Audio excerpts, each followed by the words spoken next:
Hey guys, welcome back to the Aspire Higher podcast. I'm at the Easton Training Center with my teammate Megan Renderer.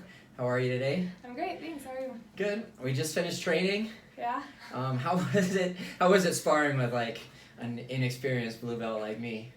I wouldn't say you're inexperienced, but that was good. I hit you in the head like 3 times, so I felt more inexperienced. It happens. How long have you been training? Going on 4 years. Mm-hmm. I guess March will be 4 years. March will be 4 years? Yeah. How did you get into Jiu-Jitsu? It's kind of a roundabout story. I never really knew what Jiu-Jitsu was, but I spent some time living overseas, and I took a trip to Thailand, and I did some Muay Thai. So then when I moved to Colorado, I knew that I wanted to do some sort of martial arts, and I found this. I actually lived in the apartments like right next door, so I started with kickboxing.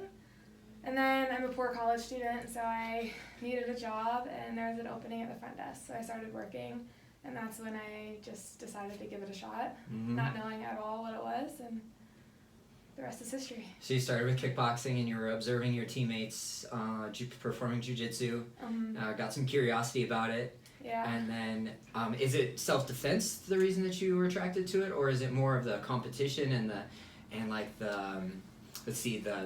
presence and the focus on the mat? So I don't think I ever really knew that would be the experience until I got into it. The presence and the focus, that's something that has kept me in the sport. Initially, I think I'm just a competitive person. I played competitive soccer while growing up. I've done CrossFit a lot. I've never been someone to just be able to go to the gym. I need to learn something, some sort of technique. And that's kind of what drew me to it.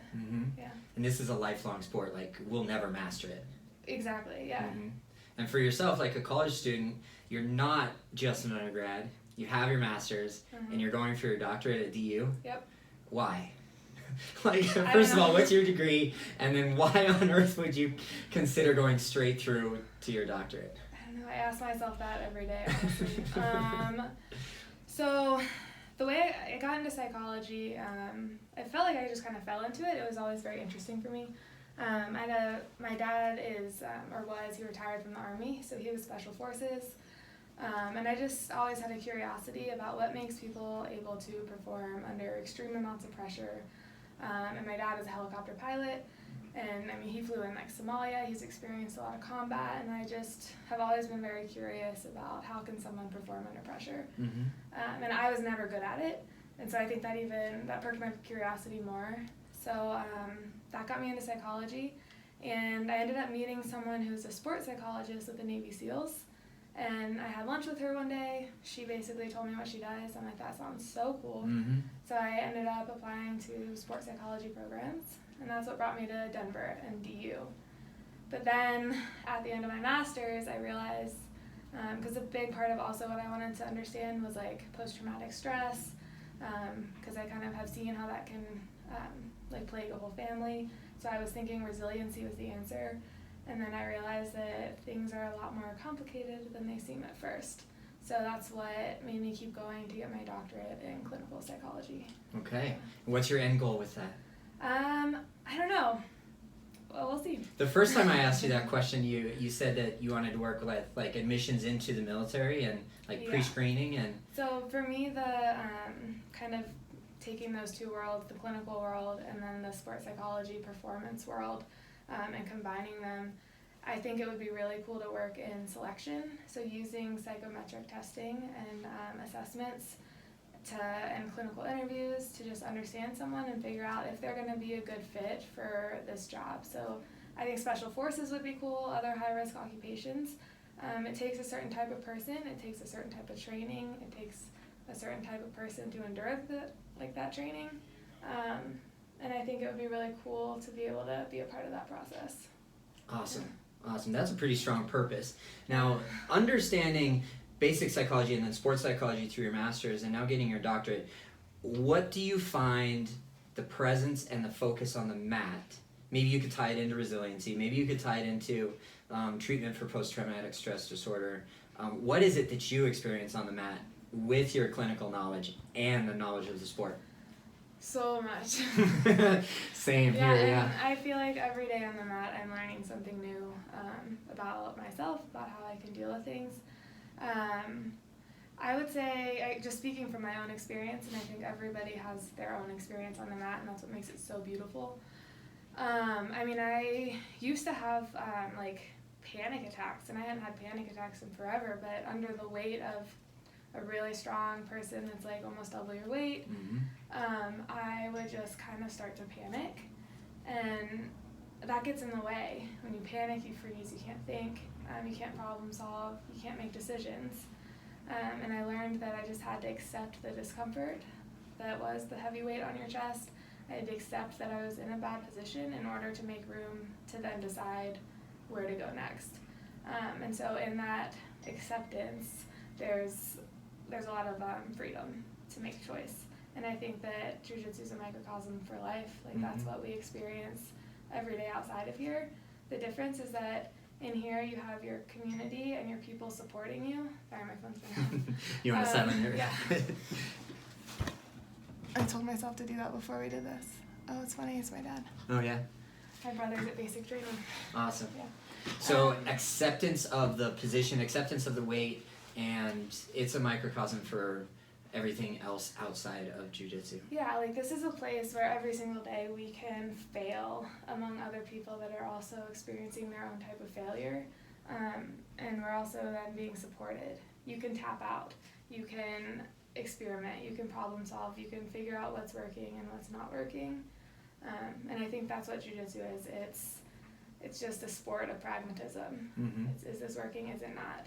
We don't need to make meaning for like why it's working. We can just accept without judgment, without judging ourselves. That's where the ego comes in too. Sure. Yeah. If the ego's present on the mat, you're done. You're tapped. You're. Well, I think your ego's always present. A lot of people say check it at the door, but I don't think that's, at least in my experience, I have just come to notice my ego from like a distant perspective rather than engaging with it and allowing it to make decisions for me. I just kind of notice when it comes up. It comes up a lot. On the mat or off the mat? On the mat, off the mat, every time, but I think it's what you do with it. Sure. What is it saying to you? On the mat or off the mat? It's saying a lot of things. I mean, sometimes you work so hard at one position and you have a lot of success with it. And then you go with a 2-stripe white belt who exposes a hole in that, and like there's part of you that just wants to be like, tell them that they did something wrong. I don't know. Or Sure, okay. It gets offensive because you worked so hard to like master this one position, but that's what jiu-jitsu is. It's never fully mastered. And so you should be grateful to that person for exposing that hole because they're going to make you better. That's where I notice it the most coming up. Yeah. So to tie in a little bit of what we learn about resiliency on the mat, plus what we learn about gratitude. You just said gratitude. So those two things in combination are big takeaways from our experience in the sport. To maybe help benefit mental health, resiliency plus gratitude plus acceptance. Yeah. What else is there on the mat that we learn about our own mental health, and then maybe in the future when you're working with clients in your role? I feel like the biggest component is having that conversation. I feel like this is a community in which, and I still don't know if it just has a draw, like people that have really had a lot of struggle tend to get drawn to martial arts or this type of sport for whatever reason. I think for me it is like my own therapy. And I find the therapeutic benefits in so many ways, and for everyone it's different. But ultimately I think it's just building awareness around your own individual experience and understanding that it's unique, and you learn how to be open and curious about it without judging it. And I think that a lot of times people struggle. Your struggle is never with someone else on the mat. It's never with anyone else off the mat. It's always with yourself, and I think that's what you really learn here in jiu-jitsu. It's that you're not actually going against anyone but yourself in your own mind. It's truly humbling every single day. And when you said 2-stripe white belt exposing a hole, I can relate to that so much because playing against somebody's open guard and I pass the knee and I'm trying to block the hip, I kept getting arm barred when I would do that by a 2-stripe white belt or a 3-stripe white belt, and I was wondering why is that happening to me, and it was just his mobility in his hips, and he was definitely able to catch my wrist Yeah. and expose that straight arm every single time I tried it. When I first started, I would always ask, why? I've been practicing this so much. It should be successful. I should be successful. And like all of those things get in the way of growth. I always use the analogy sometimes when I'm doing therapy with clients, because they spend so much time trying to figure out like, why did this not work? Why have I gotten to this point? Why am I how I am? And it's kind of like if you're walking through the woods and you fall into a deep hole. I mean, you can spend all the time in the world trying to figure out why you got there. Like, well, I went this far this way, I took 3 steps left, and then I fell in this giant hole. But like, that's not going to get you out of the hole. You need a ladder. You need to problem solve. And that helps you prevent you from falling in future holes. But anyway, so that's if you get out of the current hole. Right, if you get out of the current hole, but you have to get out of the current hole to even like get to that point. So that's what I think of a lot. Is it working? Is it not? Is it not working? Do something else. Do something else. So we're not asking why. We're getting curious about next steps or back to the fundamentals. Because our mind is a funny thing, and every time that I learned this very quickly when I started doing therapy with clients. Every time I asked them why, they would give me a response that was their mind's way of already justifying, making excuses, and rationalizing. So we're just going in the circle. They're just telling me all the excuses they're already telling themselves, and that's not helpful. So you have to figure out, like, is it working, is it not? Is it going to get me out of this hole? Yeah.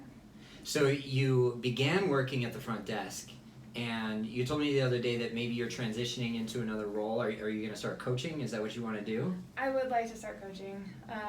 I've been doing some intros and some privates, and I realized, like, coaching is very difficult. You have to know your right from your left, which I struggle with a lot. And the mirror too. So when you're saying right, it could be my right, or is it their right, or absolutely. It's so hard. So I'm hoping maybe I can start with like shadowing some fundamentals classes or kids classes down the line. This year is a little stressful with school, so I'm stepping away from the desk for a little bit to make room for some more experiences with school, which is a good thing. Yep. All good things. One door opens, one door closes, so another one can open. Clinically, or in your experience, what are the straight up benefits psychologically, maybe hormonally, mentally, emotionally, physically from Jiu-Jitsu for mental health? Loaded question. I would say obviously exercise, endorphins, super beneficial for mental health. Decreased cortisol, increased dopamine, serotonin. And a lot of inflammation is caused by sitting around, and then inflammation in the brain is linked to like depression. So you have that. Exercise in general is great. With kids specifically, I think it's really, really interesting to watch the kids learn how to recognize their emotions and figure out what to do with them. And that's something that I don't think everyone has Adults experienced. too. Yeah. There have been some tears for me on the mat, or maybe as I walk off the I mat. cry all the time. All the time. And it's great because you can't lie to the mat. You can lie to yourself every day. Your mind is going to make up stories and feed you a bunch of bullshit about all the excuses that you have for something. But you just can't lie to the mat. If there's something going on, you have to confront it and you have to move towards it. So that's that approach versus avoidance technique that I like to talk about with my clients in therapy. Face it? Yeah, face it rather than avoid it. Because when you avoid it, you're staying stagnant rather than growing. And this is an environment where growth is celebrated. You really just can't survive in the sport without growing. You have to. You have to be present. And that's the other thing, anxiety. Most of anxiety is all either you're thinking about the past or thinking about the future. So like you're either ruminating about stuff that's already happened that you have no control over now, or you're worrying and obsessing over the future, which you also have no control over. And Jiu-Jitsu, you just can't, because if you're in the past, if you're in the future, you're getting in a bad position, you're probably going to get choked. The consequences are high. You learn very quickly to just be present. So physically, the hormonal benefits and the endorphins come from exercise. It's a replacement behavior, so maybe like I started attending evening classes, so I wasn't going home and having a beer at the end of the night. So I was replacing a negative with a positive. Yeah. And then I was sleeping better after, my throat got toughened up a little bit after chokes. First 3 months I couldn't sleep because my throat was so raw. Yeah. And then we briefly touched on mentally. So being present on the mat, you're going to stay safer. You're going to maybe fail forward more often towards successes, and then it starts to become fun, and then it starts to become very rewarding, and your teammates start to celebrate success. So how does the community piece help with mental health in jiu-jitsu? I mean, I think humans just need to have a sense of belonging, and there's so many theories behind that, but we do. There's a sense of belonging from the time that we're really young, and you're mirroring your parents' face, and you're attuning to others' emotions. Like, that is what jiu-jitsu is. Like, you are literally up on top of people. You're in a community of people that share similar values. It's a sense of tribe, and that's a really good book by Sebastian Junger, and he talks a lot about how our society has kind of become so individualistic that it's very isolating, and it's very rare for you to have that sense of community that maybe people had before in the Industrial Revolution and the way in which Western society has shifted. And so this is my tribe, and I find such belonging here. I feel like I could call anybody at any minute if anything were to go wrong, if I needed help. I wouldn't feel like I'm being a burden. Like, this is my family, and I think that I'm not the only one here that feels that way. In such a big school, I agree totally. Like, I feel like a part of something here, but in a school of this size, how does one maybe enter into the community? How do they become like they feel more like they belong? Because we're a big school. We are, and it's so interesting, and I think that, like, my experience was different because I was working here, but having signed people up and noticing the retention and, like, how many people we sign up that are still here to this day 3-4 years later, and how they've found their niche. And a lot of times what you see, especially in the jiu-jitsu community, is that you start as white belts together. It's this sense of shared suffering. You are all going through it together, and you're all learning together, and so they kind of, like, tribe together, and then eventually their tribe builds, and it builds, and then we have, like, this one big one. But you really do start to connect with the people that are in and at a similar place as you. So maybe you're, as a white belt, you're going to the same fundamentals classes over and over again. You see familiar faces. You have this physical fraternal intimacy when you're, you know, literally grabbing each other's clothes and trying to smash your chest on somebody else's face. You know, all the time now. No, like, of course not. Yeah. I interviewed Dr. Jenny Schuyler. She's a doctor of sex therapy in Boulder, and our professor Elliot interviewed her for his podcast as well. So she was actually talking about the intimacy that we get on the mat with our teammates. That's a healthy form of physical intimacy that we don't get at home, or we don't get in school or at work. And it's so interesting. It's an appropriate place to bring that part of the community to the mat, so that we can maybe de-stress or feel like we're part of something. You went to Abu Dhabi with one of our teammates for his pro fight. Yeah, well, I didn't actually. That's funny because I didn't go with them. So when I said I lived overseas, my family lived in Abu Dhabi for 5 years, and I spent a year before going to DU there. So I was actually already going. I had bought my ticket like a year in advance, and then the UFC just happened. Coincidentally. It's weird how that stuff happens. So that was cool, and I got to see Curtis and Sean over there for just like a day, but. One of the funniest pictures I've ever seen is him chasing down his opponent across the mat. It was great. Yeah, so that was cool. So you've competed many times.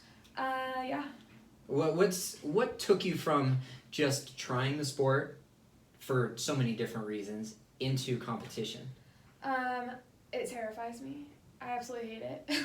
So that's why I do it. Is it the full week before? Is it the day before? Or the day of? Or all of the above? All of the above. I'm a very, very self-critical person. I've always struggled like doing the under pressure thing. That's why I studied sports psychology. But now that I studied it, I feel even more hyper-aware. And my last competition was actually a very positive experience because I think, not that I really did anything different, I just know all these things that are going to be part of the experience. I know that I want to compete because it's the most like realistic embodiment of what we're doing, and it's a test. And I don't want to be stagnant. I want to be somebody that continues to test myself and put myself in uncomfortable situations, because I think that's how we grow. And so this time I went into the competition with a very specific game I wanted to play. I said, I'm going to play the worm guard, I'm going to do this, I'm going to do this. And that's what I did, and it made it a very positive experience for me because I wasn't defensive. I was going after what I wanted. I was focused on the task at hand. I didn't win gi, but I mean, I had a great experience, which is not what I could say from my other experiences. Sure. And I learned a lot more through that. So even though I lost, I learned. Yeah, so it's a success within, maybe if you don't go in with as many expectations. Yeah, I found that, like, so the competition before that, I was like, you know what, I'm not going to have any expectations, I'm just going to wing it, it's going to be great. And then I was very defensive and reactive. So the piece that was missing from that was just that I didn't have something I wanted. And in Jiu-Jitsu, I think that, like, just like anything, if you're focused on the task at hand, then that's when you're going to be most successful. Another metaphor I use with clients in sports psych is like if I lay a 2x4 out on the ground, just like whatever, this long, and I ask you to walk across it, you can walk across it no problem. But you put that same 2x4 in between two high rises, and then I tell you to walk across it. Same 2x4, but stakes are a lot different, and that's how I feel when I go into competition. I feel like the stakes are different, they're higher, everyone's watching you, but the task is the same. So if I just learn how to walk first and just focus on walking, usually it's a better experience. I'll have to take that into the November 9th competition. It'll be my 4th competition, twice at white belt, once so far at blue belt. I've been here at blue belt for like 2 years now. And when I started at Easton a year ago, I felt like it was my first day again. I came to no gi and you knee barred me like in my first day. Yeah. So yeah, you know I did knee barred. You did then. Thanks. Yeah. Yeah, I stepped over your open guard into your armpit and you popped it like that. Sweet. Yeah. I think it was really natural for you. So in our sport, we remember our failures way more than we remember our successes. Yeah, of course. Yeah? Is that human nature, or is that just something that's sports specific? You know, I think a lot of that is learned. Like in growing up, the way in which you respond or react, the way you see your parents respond and react, I think a lot of it can be learned. And I wouldn't say that everybody tends to remember their failures as much. Maybe the people that are drawn to jiu-jitsu are just highly self-critical, like, sure. high functioning, ambitious, like very competitive. I don't know. I think some people are really good at celebrating their successes, and I don't think that one is better than the other. I think it's just how you're relating to those experiences. If you're ruminating over your failures, I don't know if that's very helpful. But if you're looking at your failure as a way to grow and learn, then that seems to work a little bit better. It's always about what works and what doesn't. Yeah. We were going from physical to mental benefits of jiu-jitsu and a little bit into that emotional too. Being part of a community, getting physical intimacy that's non-sexual and it's just straight up very healthy based. Beyond those few things, is there a spiritual component to jiu-jitsu that can help benefit mental health? Yeah. Is there anything I'm missing that when it comes to tying jiu-jitsu to mental health and its benefits? I don't know if I can explain it well, but I can speak from my own experience. Just the sense of being a part of something bigger than yourself. We're a part of something with a long, long lineage. A part of something where people have come before us and been through the same similar struggles on the mat and probably off the mat as well.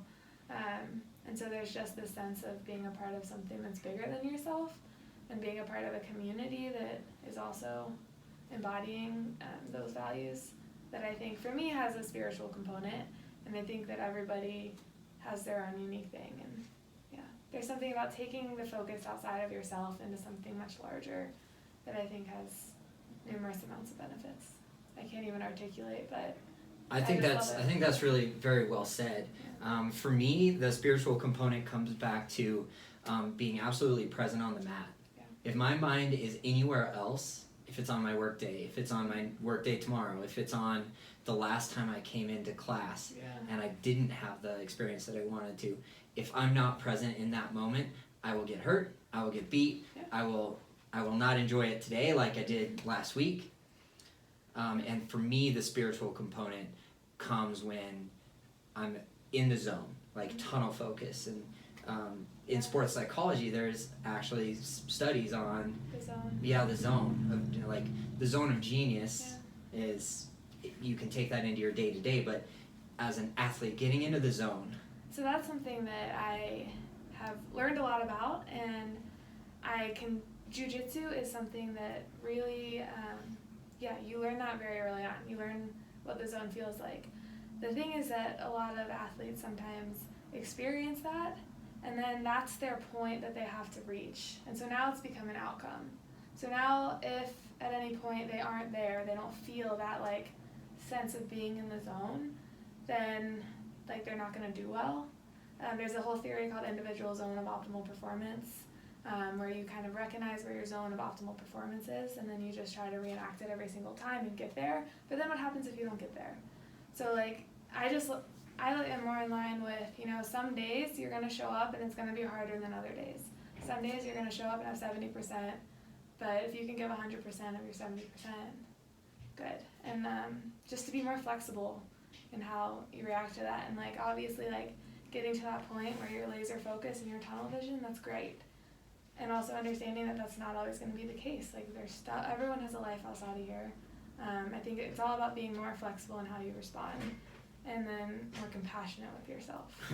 Yeah, self-compassion is something that needs to be learned. It's part of the humility piece of the sport. I'm humbled every single day that I come here. Mm-hmm.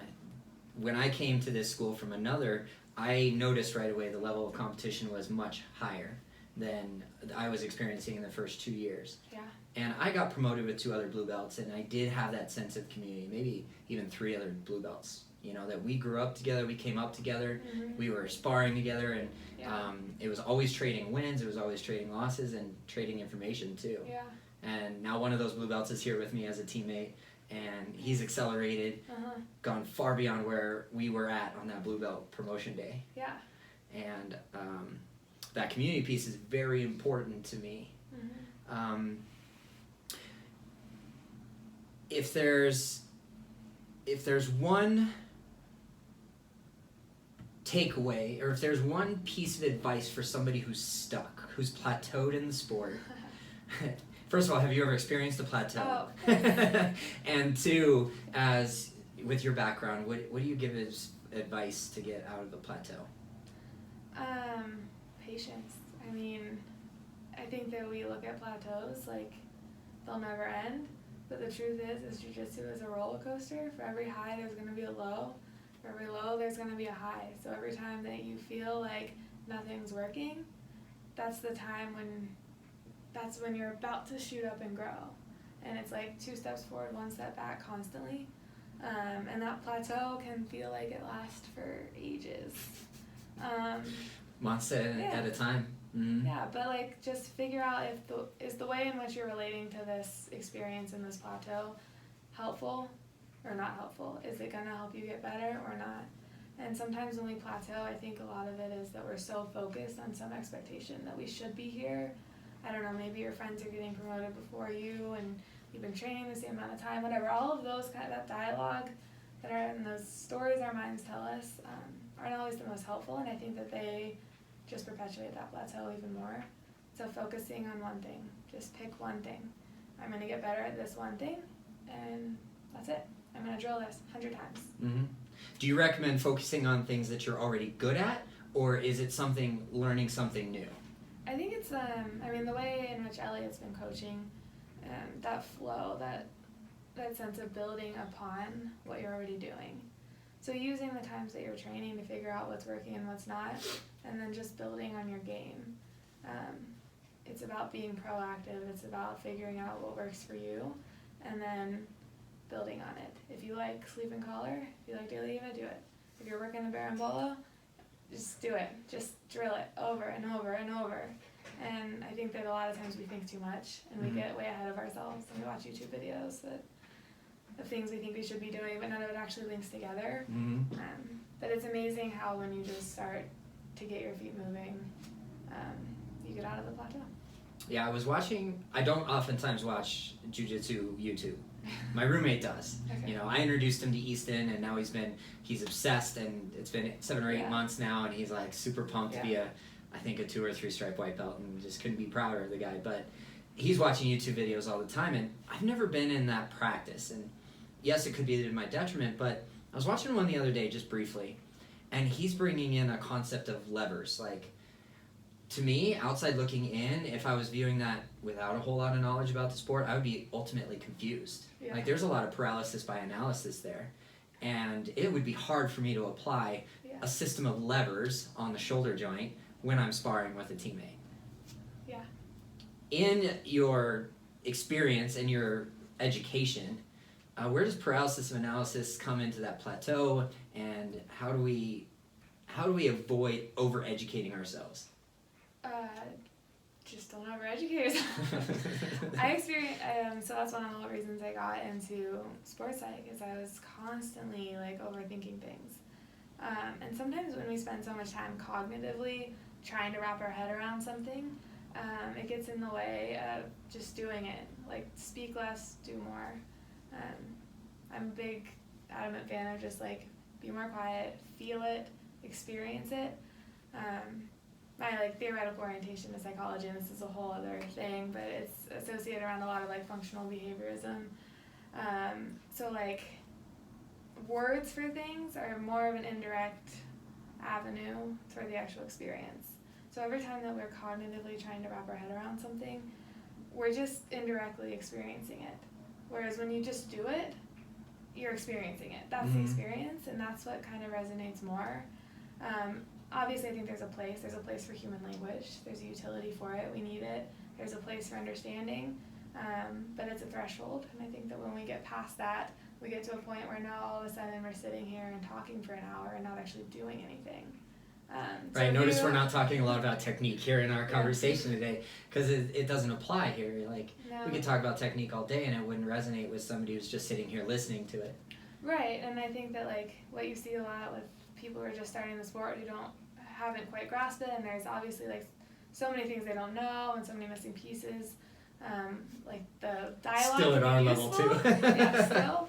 But if you find yourself with your drilling partner sitting there talking about the move for longer than you're actually doing it, I mean, I think that's just do it. And you hit something like very specific when it comes to coaching. Like, if you're pursuing coaching in the future, there's a simple technique to keep ourselves simple.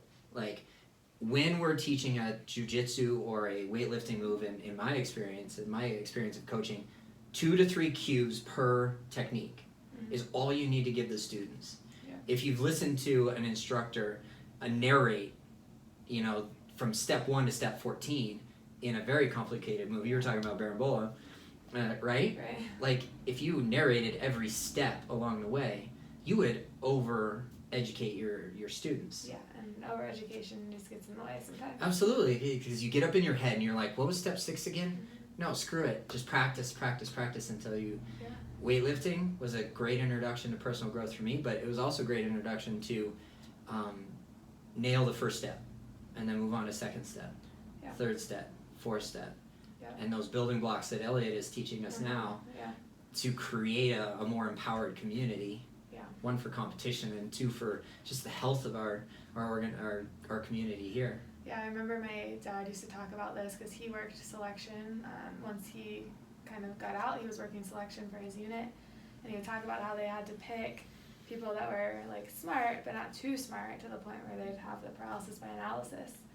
So having that balance and recognizing when you tend to go into cognitive mode versus like feeling mode. When I say feeling, I mean just like do it. Sure. Be present. Do what you know. Yep. And then have results. Yeah, it's a be, do, have kind of a concept. It sounds very simple, but not always so.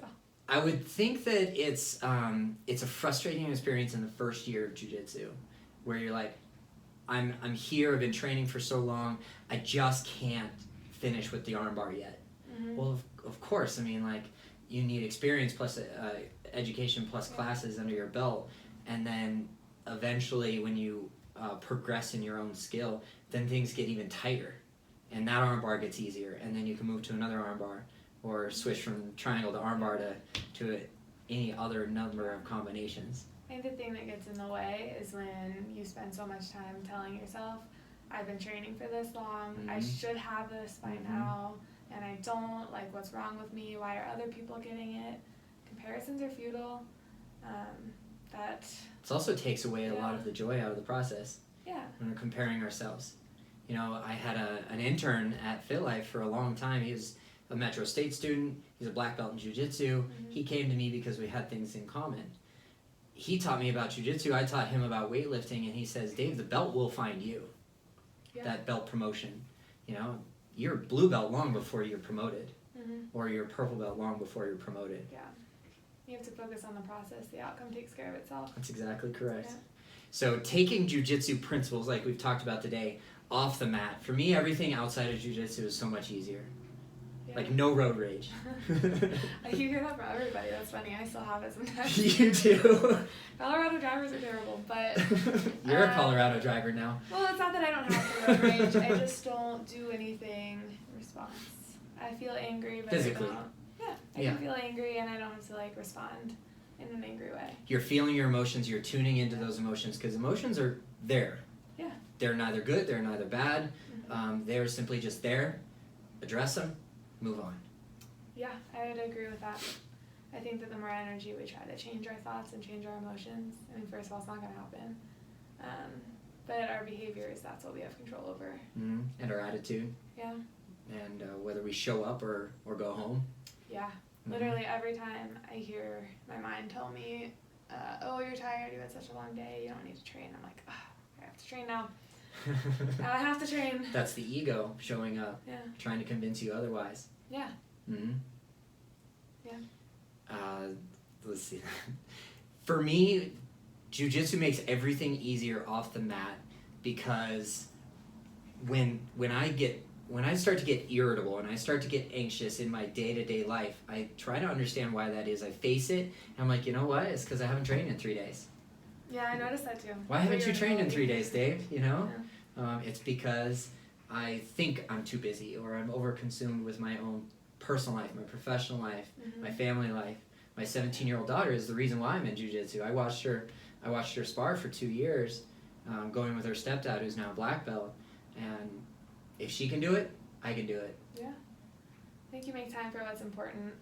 But also, on those times when you don't, just still to have that self-compassion and be flexible in the way that you view yourself and in the way that you view the world around you. Yeah. Like when you get sick, your body's telling you to slow down and take a week off. For me, breaking out of the plateau was actually part of getting sick. I got sick for 2 weeks. I didn't want to get anybody else in the gym sick. And so I had to take that time off, and I came back more mentally strong, physically rested, and I broke through that plateau. Yeah, I've had that similar experience as well with it, just constant injuries. I injured my one knee, came back and was training 2 or 3 times a day because I missed it so much. And then I had to get surgery on my other knee, and then I came back, and I was so excited to be back, I didn't tap to an ankle lock. Then I had a sprained ankle, all in the course of 12 weeks. So, yeah, that happens. If there's one thing that we didn't touch on today or that you want to expand upon, what would it be? What do you want to leave us with? I think everyone should do Jiu-Jitsu. No. I think that Jiu-Jitsu has a huge impact on mental health, and I think that whether you're struggling outside of here, this is just a cool community for people to be able to learn how to address their own individual struggle and confront their mind, which is their own worst enemy, in a safe environment where everyone around you is experiencing similar things. And you're never alone here. You're really never alone. There's always somebody to speak to about what you are experiencing. I think at the end of class yesterday, one of our professors said, if you're not happy with where you're at, talk to your coaches. Ask them what you can do to work on it. Yeah. They know. They're outside looking in. Yeah. They've been through that. They know. Exactly. They really do. Everyone's been there. That's what I tell people on their first day. I'm like, as intimidating as this is, this was all of us. Where do you want your jiu-jitsu experience to take you? I don't know, but I'm excited to find out. Healthier, happier, stronger, improving? Or is there a destination in mind? No, I don't have a destination. I think I'm going to be doing this my whole life. I agree. Yep, it's a lifelong commitment for me. Yeah. For sure. I have short-term goals. I have little things that I want to work on, but ultimately, I'm here for life. So I'm in no rush to get anywhere. I'm enjoying the ride. Yeah, I'm really grateful for it. Good. Well, I appreciate your time. I know it's valuable. You're when do you get your doctorate? 2 more years and then an internship. 2 years and an internship. Yeah. And what would your ideal internship be? Somewhere where there's really good jiu-jitsu gyms. I think it's San Diego. San Diego is a hell of a town Uh-huh. for jiu-jitsu and for what you want to do in your career. But probably maybe like a VA, somewhere where I can do a lot of psych testing. Okay. Well, thanks, Megan. Thank you. I appreciate it. Yeah, of That was course. great.